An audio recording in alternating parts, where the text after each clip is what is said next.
Everybody loves a good payback story, and that's what this story is about. Angry Rhode Island colonists capturing a corrupt and abusive Royal Navy officer and burning his ship, the Gaspee.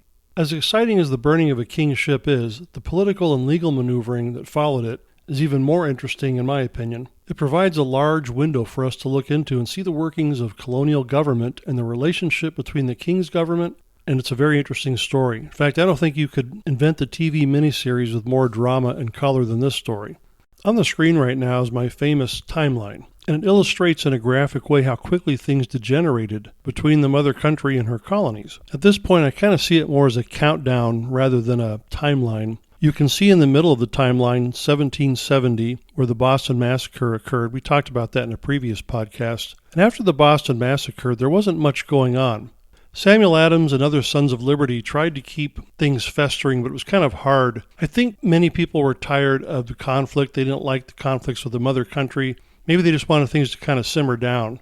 But that didn't last long. You can see there also, after 1770, there's 1772, in which we had the Pine Tree Riots in New Hampshire, which was the subject of my previous podcast. That kind of kept things simmering in New England. And then today we're going to talk about the Gaspee, the burning of the ship Gaspee. I think this was even more impactful than the Pine Tree Riot, although maybe it was a cumulative effect of the two. And of course, the very next year we come to the Boston Tea Party, which I think kind of sends things over the edge. There's probably no repairing the breach after the Boston Tea Party, no going back. On the screen right now is a map of most of New England. You can see where Rhode Island is there. The red star indicates the place at which the Gaspee ran aground and in which the colonists from Rhode Island burned it. North of that, you can see the town of Providence. That's where the planning took place to burn the Gaspee. And then south of the red star, you can see the town of Newport, Rhode Island, which is where Governor Wanton lived. Wanton plays an important role in what happens after the Gaspee is burned. He has no intention of letting anyone get caught or sent back to England for trial.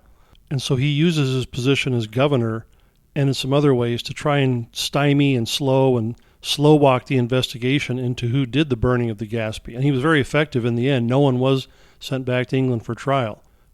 Up north you can see where Boston is, and that's the headquarters of Admiral Montague. Montague was the commander-in-chief of British naval forces in North America. Montague is an antagonist of Wanton, Governor Wanton, and because one of his ships was burned, being the Gaspee, of course he wants someone punished for that. And in the end, his attempts to have someone punished for it were frustrated, mainly by Wanton and by Rhode Island's government. Montague referred to Rhode Islanders as a lawless and piratical people, and as a nest of daring smugglers. And the word daring is not a compliment. That meant that they were being openly defiant of the king's authority. Colonists generally didn't like the Royal Navy very much. The relationship between the colonists and the Royal Navy was pretty rough. So as you can imagine, Montague was not well liked. And I think some comments by John Adams about him pretty much sums up the feeling of pretty much any of the colonists if they had their say. John Adams said that Montague, a coachman, a jack-tar before the mast would be ashamed, nay, a porter, a shoe-black, or a chimney-sweeper would be ashamed of the coarse, low, vulgar dialect of this sea officer, and his brutal, hoggish manners are a disgrace to the Royal Navy and to the King's service. So just with this information alone, you can kind of see how things are going to go when it comes time to figure out who actually burned the Gaspee, and the conflicts it would create within the British government structures currently in North America. At the end of the French and Indian War, the British tried to clamp down on the colonies. They tried to regulate the economy more. They wanted to defend North America by stationing an army there, and they wanted the colonists to pay their fair share of maintaining the army, as well as the huge war debt Britain had for defending the colonies against the French. I go into more detail about these regulations and their effects in recent podcasts I've done on the subject. One of the things that the British government did was to allow the British Navy to start enforcing customs laws. That meant that British warships could now be involved in trying to stop smuggling.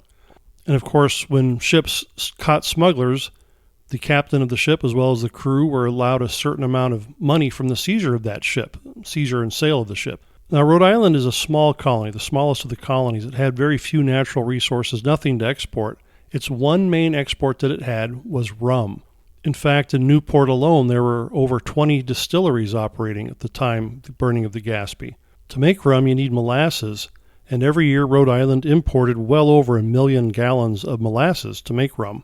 but only about 150,000 gallons, being about 1/7 of the total, was from legal sources, meaning coming from English colonies. The rest was coming from French and even Spanish colonies in the Caribbean. In 1764, the governor of Rhode Island, at that time it was Stephen Hopkins, wrote a pamphlet called The Rights of the Colonies Examined. In that pamphlet, he made the point that if these regulatory laws and anti-smuggling efforts were not stopped, it would probably bankrupt the colony. So just from this economic standpoint alone, you can see why Rhode Islanders hated these anti-smuggling efforts.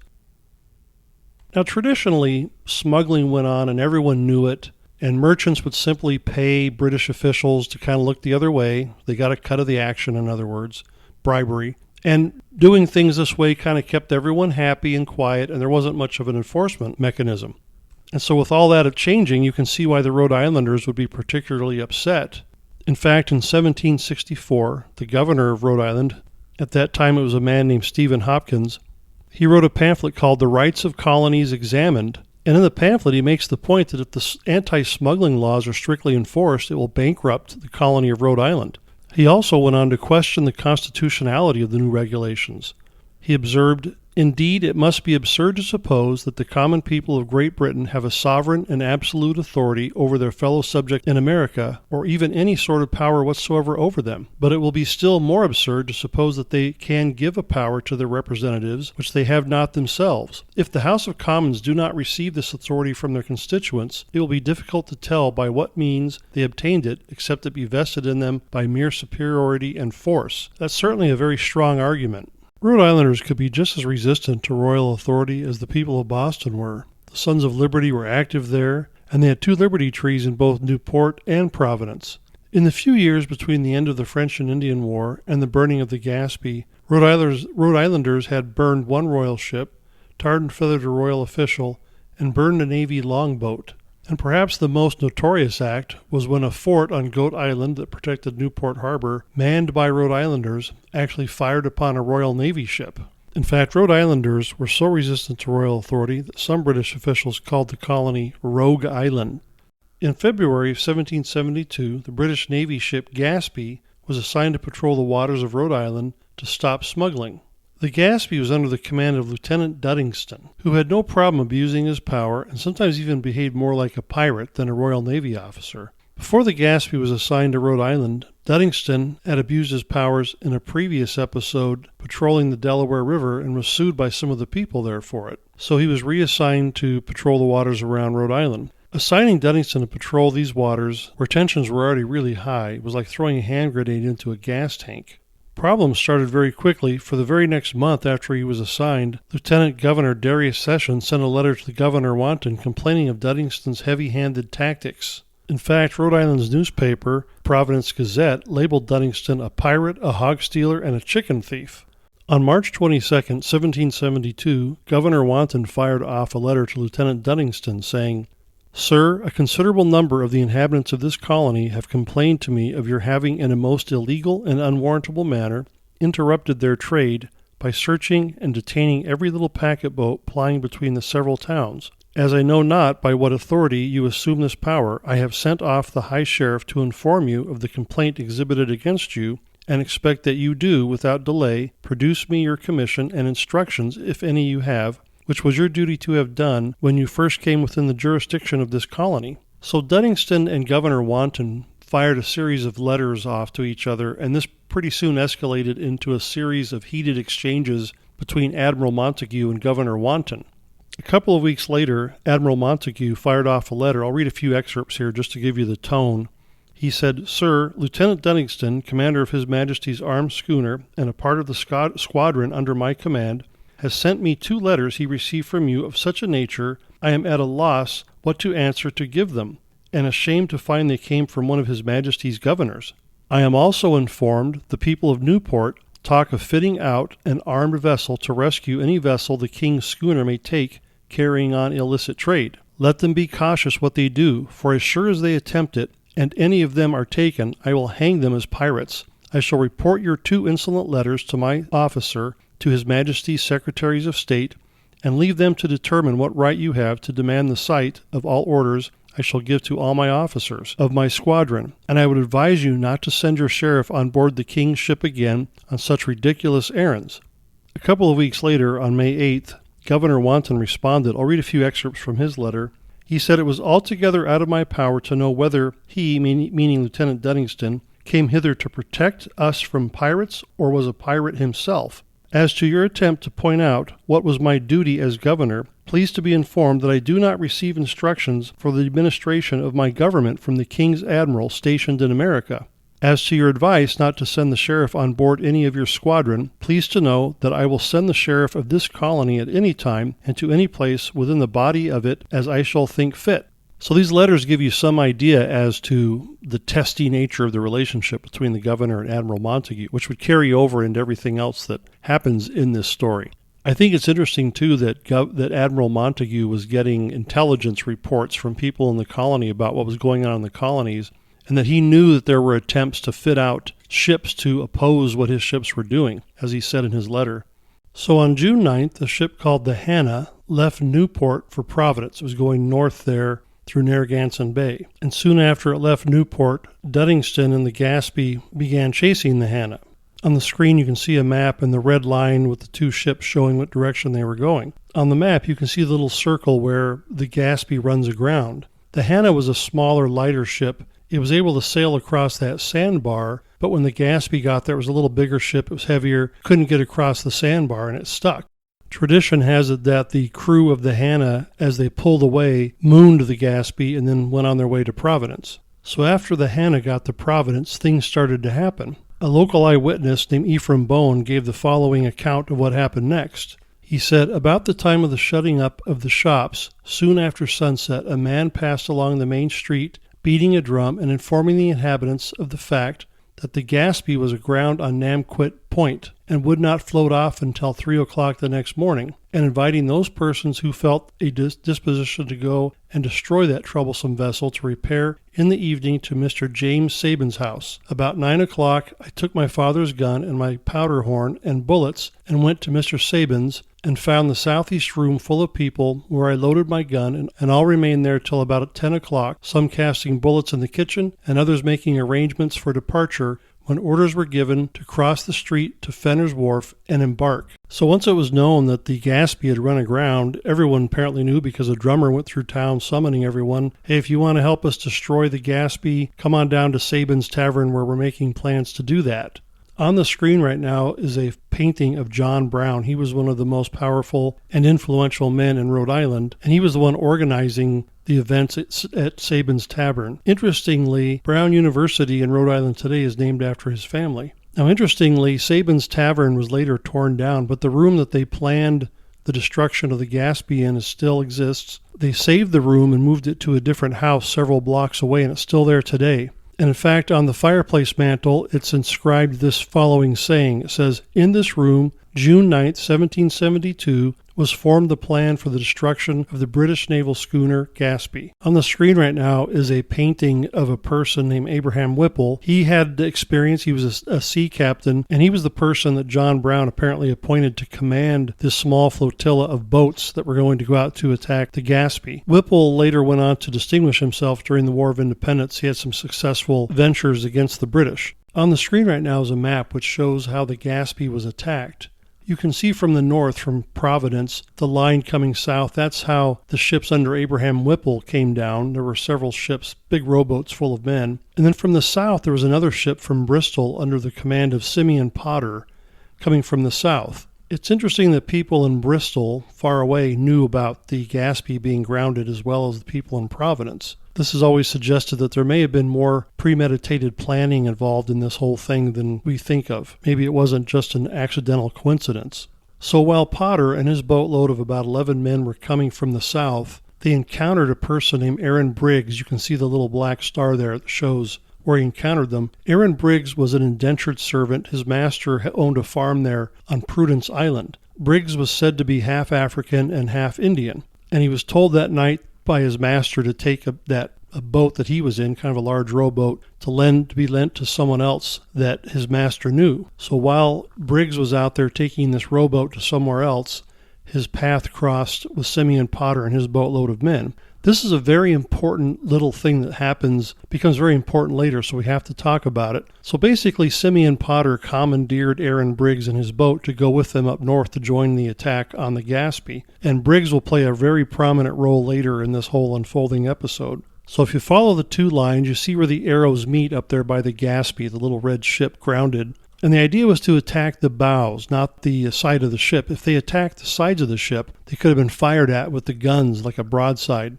But by attacking the front of the ship, the Gaspee couldn't fire a broadside at these boats.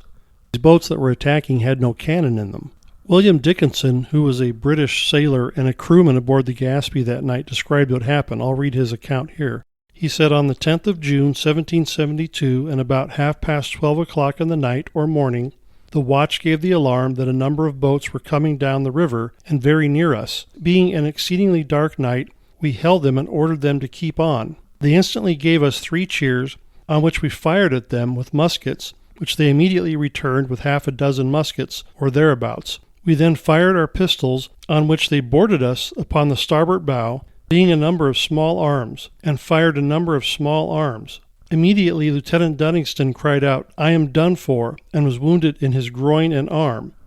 Dickinson goes on to speculate or to estimate that about the number of men that attacked the Gaspee were about 150. During questioning, Admiral Montague asked Dickinson the following question: did they make use of any opprobrious language? Dickinson answered yes, by threatening to put the lieutenant to death and calling us piratical rascals. I thought that was kind of an interesting touch. So Duddingston and his crewmen were then loaded aboard these ships, these boats, taken to nearby Pawtuxet. You can see it there just north of where the Gaspee ran aground. The Gaspee was then burned to the waterline, and orders were given that none of the men that attacked it should take anything off the ship, because that would be evidence that they were involved in the attack. But some did take things off, unfortunately. Today there are actually plaques there ashore that's showing where they came ashore and where the men were housed, etc., as historical markers. Not long after that, the sheriff came out and served Duddingston papers. This was because Duddingston had taken items off of ships owned by the powerful Green family, and they wanted him to pay for it. The court did fine Duddingston. The Admiralty paid the fine and then sent Duddingston off to England to answer for what had happened to his ship. Just so you know, Duddingston was found not guilty, and in fine British fashion, incompetent officers are almost always given promotions, and Duddingston eventually made it to the rank of admiral. It's said that they never removed the ball from his groin.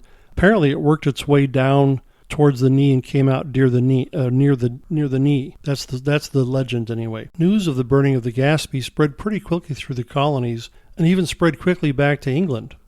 The August 1772 issue of the Gentleman's Magazine, which was one of England's most important newspapers, it had a very wide circulation, had this little report under a section called American News. It said, on Tuesday the 9th of June, in the night, a number of people unknown boarded His Majesty's armed schooner, the Gaspee, as she lay aground on a point of land called Nonquit in Rhode Island, who wounded Lieutenant William Duddingston, the commander, and by force took him with all his people and put them into boats and landed them near Pawtuxet, and afterwards set fire to the schooner and burnt her to ashes. This schooner was stationed as a check to prevent smuggling, which the inhabitants of Rhode Island think they have a right to carry on without interruption.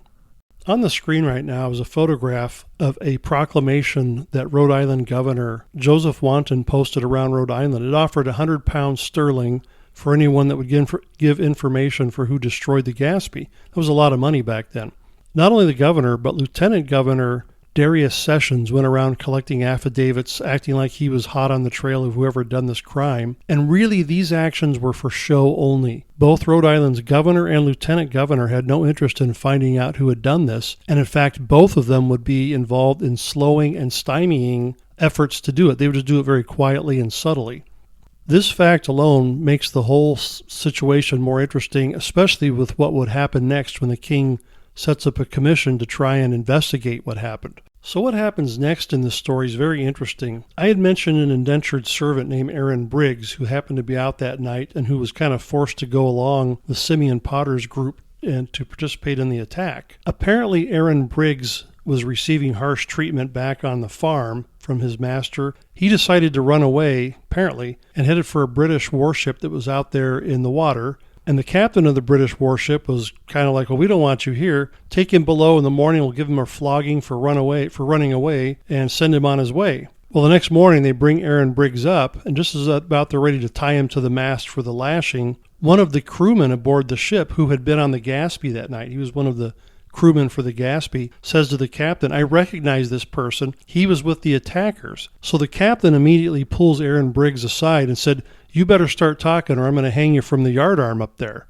So Aaron Briggs was questioned carefully, and he was naming names and giving details. This was very explosive information. No one was counting on something like this happening. It had been done in secret and planned in secret. Here was an eyewitness who was involved in the events, giving details that could have been disastrous for John Brown and the others whom he named as being the ringleaders. And it would make considerable trouble for Governor Wanton, who was trying to keep all this stuff secret too. Now, the king was outraged, naturally, that the colonists had burned his ship, and he was offering far more reward money than the governor was. He was offering £500 for anyone who would give information, and an additional $500 if it led to a conviction of the culprits. This was more money than the actual value of the Gaspee itself, and in modern money it would be several hundred thousands of dollars.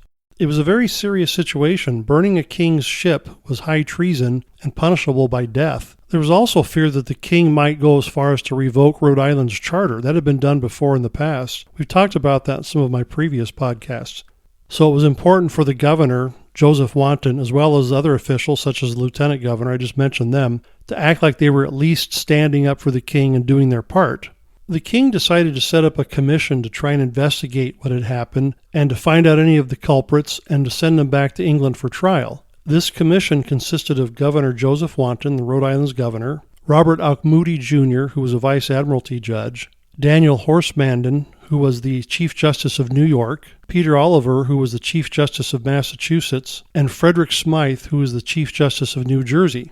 Before we go any further, I have to mention something that's really important, and it sheds light on why things go the way they do. Rhode Island was one of only 2 colonies in which the governor was popularly elected by the people. All the other colonies, the governors were appointed either by the king or by the proprietors.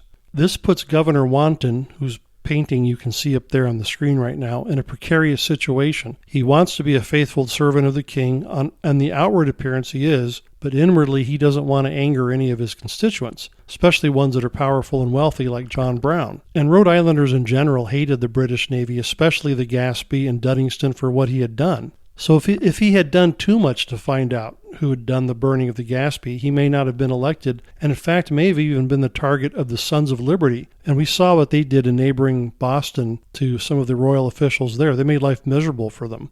So this changes the dynamics of how the investigation into the burning of the Gaspee is going to go in Rhode Island versus if it had been done in one of the other colonies. If the Gaspee had been burned in Massachusetts, the governor there would have been fully on board with finding out who had done it, and they would have found out who had done it. And it wasn't just the governor. It was also the lieutenant governor that I mentioned earlier, Darius Sessions. Amazingly, during all of this and during the investigations and the work of the commission to find out who did this, Darius Sessions is actually sending letters to Samuel Adams, the arch-rebel in Boston, for guidance as to how to handle this situation. That alone tells you everything you need to know about Rhode Island's government and how it will react when it comes time to have to respect royal authority. So I mentioned that the king set up a special commission to investigate the burning of the Gaspee, and before they could get down to business, they had to take a special oath. Now, I've mentioned several times throughout these podcasts that back then, religion and government, or church and state, were not separate,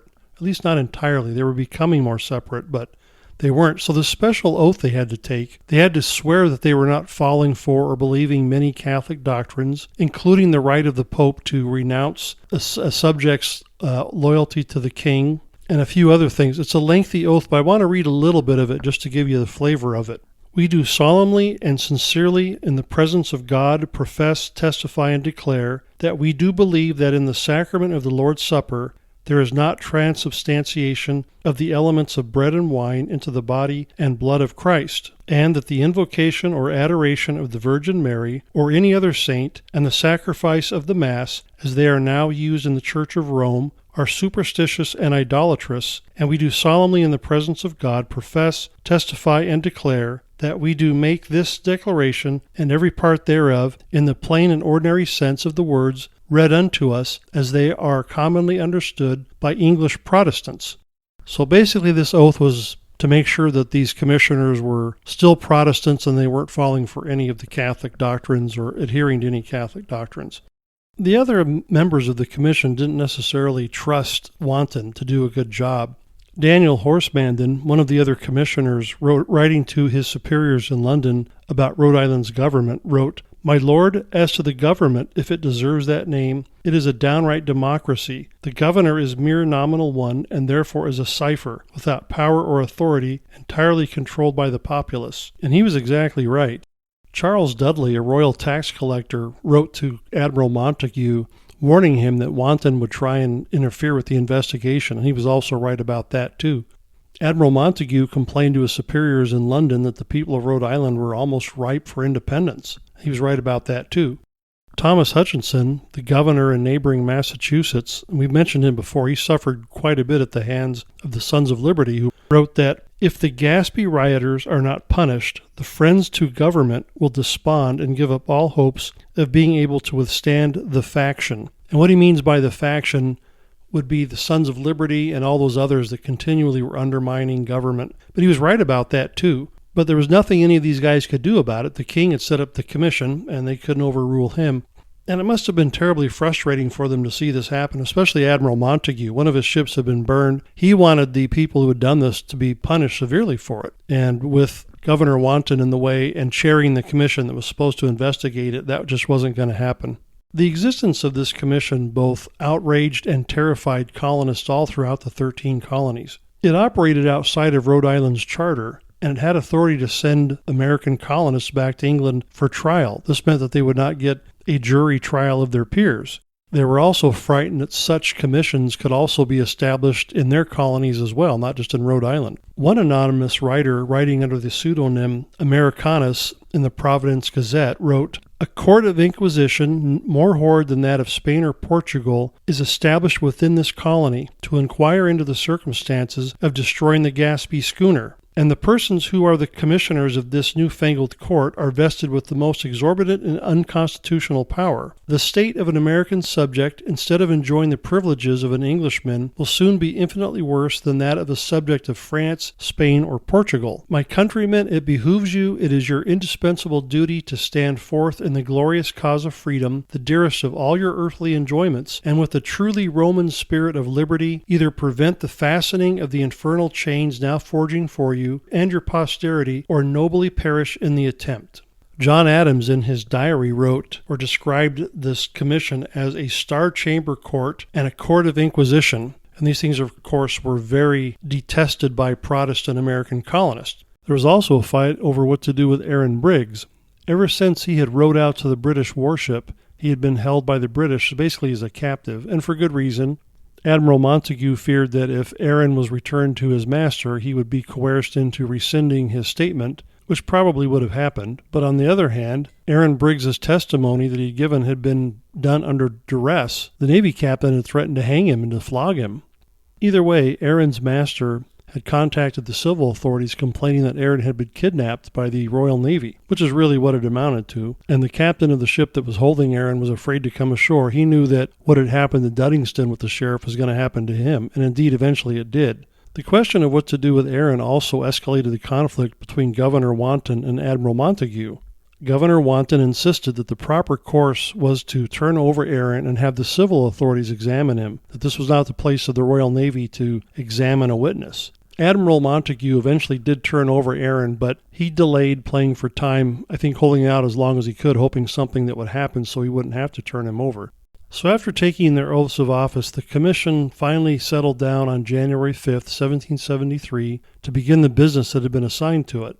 One of the first things that Governor Wanton had done as the commission's chairman was to summon Admiral Montague from his headquarters in Boston to come to the Colony House. You can see a picture of it there on the screen. That's where the commission actually met. They wanted to coordinate with Montague and ask him some questions about what had happened. Montague really didn't want to make that trip to Rhode Island. And there was a letter exchange between he and Governor Wanton, Montague saying that it was the bad time of year because of the ice and the frost, very cold in January in that part of the world, and he couldn't make it. Now, eventually Montague did make it. He comes to Rhode Island. He went overland. He didn't go by ocean, interestingly. But he did get in his ship and hoist his colors there in Newport Harbor. And he was outraged that the local fort, the same one that had fired on a British warship years earlier, did not grant him a salute. Now, all the British warships in the harbor saluted him.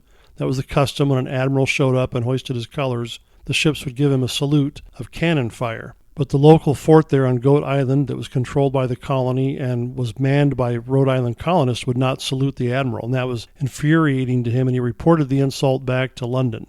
I suspect that Governor Wanton's reason for wanting Montague to show up was to irritate him, probably more than anything else. Making the trip was no fun in that cold time of year, and I suspect more than anything else it was probably just to irritate him. Part of the war of nerves that they often had going between them.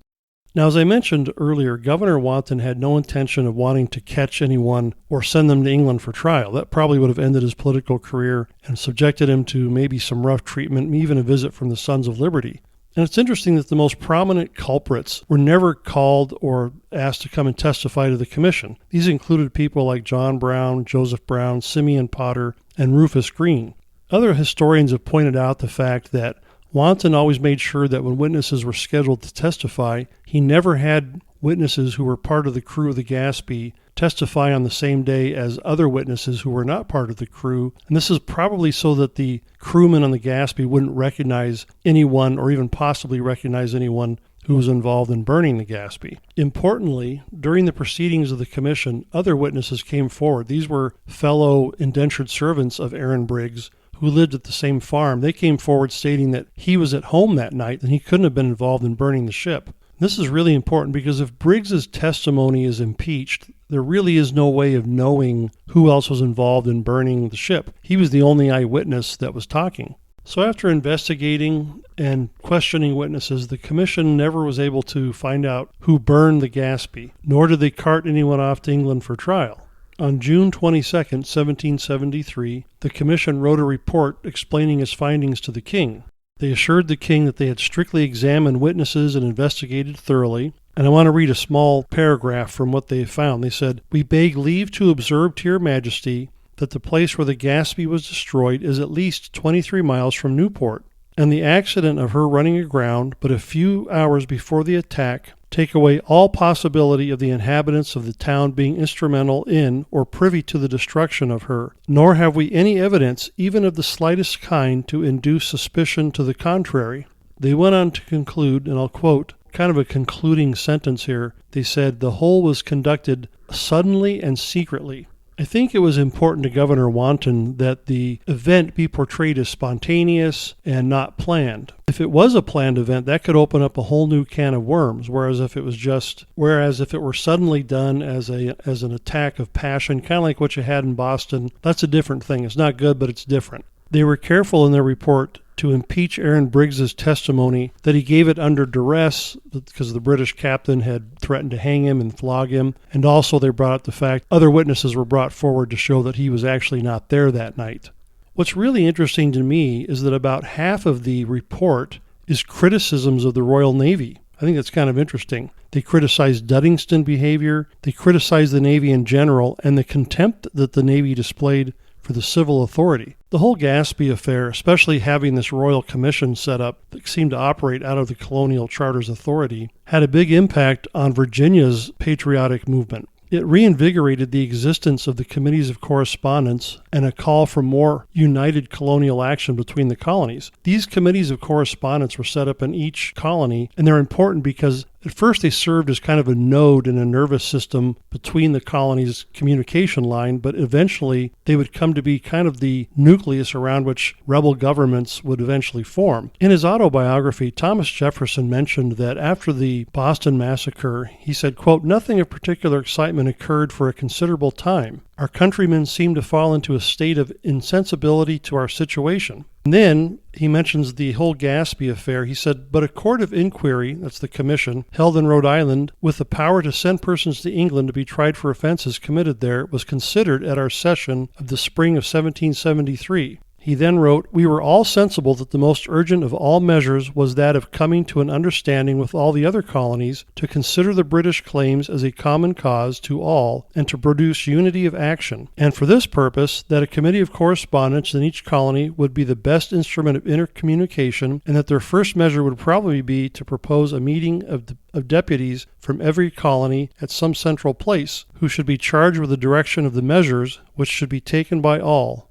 And of course, the meeting of deputies he's talking about would end up the following year being the First Continental Congress. Now, before we leave the story of the Gaspee, I think there's a couple of interesting questions we have to consider, questions that I have. My first question is, we know how rowdy the Sons of Liberty were in Rhode Island. They were just about the same as they were in Boston. We've seen in previous podcasts what happened there, where royal officials were terrified, sometimes tarred and feathered, their houses were destroyed, they were intimidating, they were called to the Liberty Trees to enforce to resign their offices in public, etc. And the Newport, Rhode Island Sons of Liberty were no different. They could do the same thing. They had done the same thing.